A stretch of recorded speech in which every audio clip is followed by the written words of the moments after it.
గారడీ అద్దం. అనగనగా ఒక నవాబు ఉండేవాడు. అతనికి ధనానికి గాని, ఏనుగులు, గుర్రాలు, ఒంటెలు, సైన్యానికి గాని తరుగులేదు. మంచి పరాక్రమశాలి. అయితే అతనికి ఒకే దిగులు ఉంది. అతను చిన్నతనంలో చాలా బీదవాడు. అతనికి చిన్న గుడిసె, తల్లి తప్ప ఎవరూ లేరు. పొట్ట కోసం ఇంటిని, తల్లిని వదిలి సైన్యంలో సిపాయిగా చేరాడు. క్రమంగా అతను సర్దారు, సుబేదారు, సేనానాయకుడు అయి ఆఖరికి నవాబును చంపి తానే నవాబు అయ్యాడు. ఇప్పుడు అతనికి బీదవాళ్ళంటే తగని మంట. ఆడుకోవడానికి ఎవరన్నా వస్తే వాళ్ళని చంపివేయమని ఉత్తర్వు చేశాడు. ఒక రోజున నవాబును చూడటానికి ఒక ఫకీరు వచ్చాడు. నవాబు గారిని చూడాలని కబురు చేశాడు. నవాబుకు కోపం వచ్చింది. వాణ్ణి చంపకుండా ఎందుకుంచారు అని బంట్రోతును అడిగాడు. చిత్తం, వాడు బిచ్చానికి రాలేదు, తమకేవో వస్తువులు అమ్మాలట అన్నాడు బంట్రోతు. అయితే తీసుకురావాణ్ణి అన్నాడు నవాబు. ఫకీరు వచ్చాడు. ఎందుకు వచ్చావు అన్నాడు నవాబు. చిత్తం, తమకు ముందే కబురు చేశాను అన్నాడు ఫకీరు. అయితే నీ వస్తువులు తీయి అన్నాడు నవాబు. చిత్తం, ఇంతమందిలో చూపటం బాగుండదు అన్నాడు ఫకీరు. నవాబు దర్బార్లో ఉన్న వాళ్ళందరినీ పంపించేశాడు. ఫకీరు తన సంచిలోంచి ఒక మాత్ర తీసి, హుజూర్, ఈ మాత్ర తిన్నవాళ్ళు ప్రపంచానికంతా అధిపతులు అవుతారు అన్నాడు. నేను ఇప్పుడు ప్రపంచానికి అధిపతిని అన్నాడు నవాబు. ఫకీరు సంచిలోంచి ఒక పొట్లం తీసి, హుజూర్, ఈ పొడి తిన్న వారికి ప్రపంచంలోకెల్లా చక్కని స్త్రీ భార్యగా దొరుకుతుంది అన్నాడు. ఇప్పుడు నా భార్య ప్రపంచంలోకెల్లా చక్కనిది అన్నాడు నవాబు.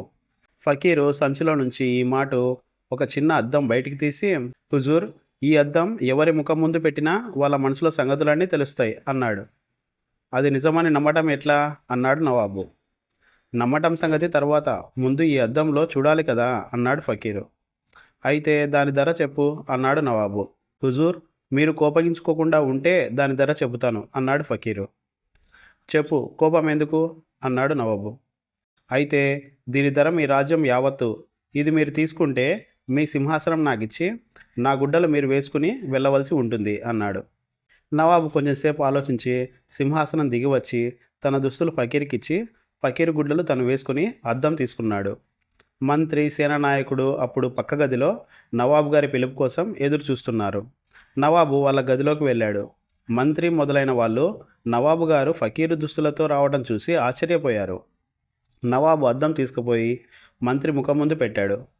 చిత్రం ఏమంటే, పైకి ఎంత నక్క వినయం చూపించినా మంత్రికి నవాబు మీద వీసం కూడా గౌరవం లేదు.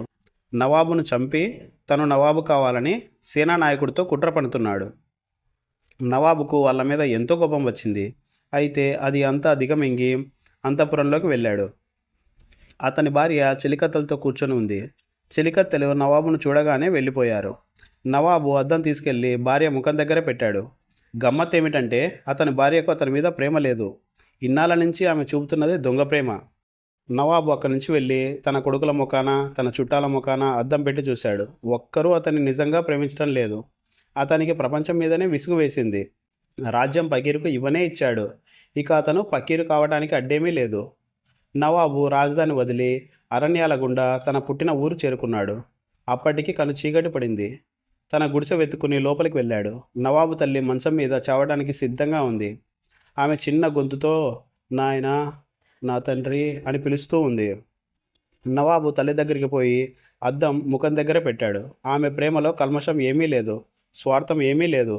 నవాబు ఇప్పుడు భూలోకమంతా ఏలే నవాబు కాడు. అన్నీ వదిలి నిజమైన ప్రేమ కోసం పరితపిస్తున్న సన్యాసి. నవాబు చిన్నపిల్లవాడిలాగా ఏడుస్తూ అమ్మా, అమ్మా అని పిలిచాడు. చావడానికి సిద్ధంగా ఉన్న నవాబు తల్లి కళ్ళు తెరిచింది.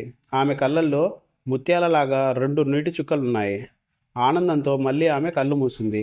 అంతే, మళ్ళీ ఆమె కళ్ళు తెరవలేదు. నవాబు మళ్ళీ తన రాజ్యానికి పోలేదు. బైరాగిలాగా దేశమంతా తిరుగుతున్నాడు.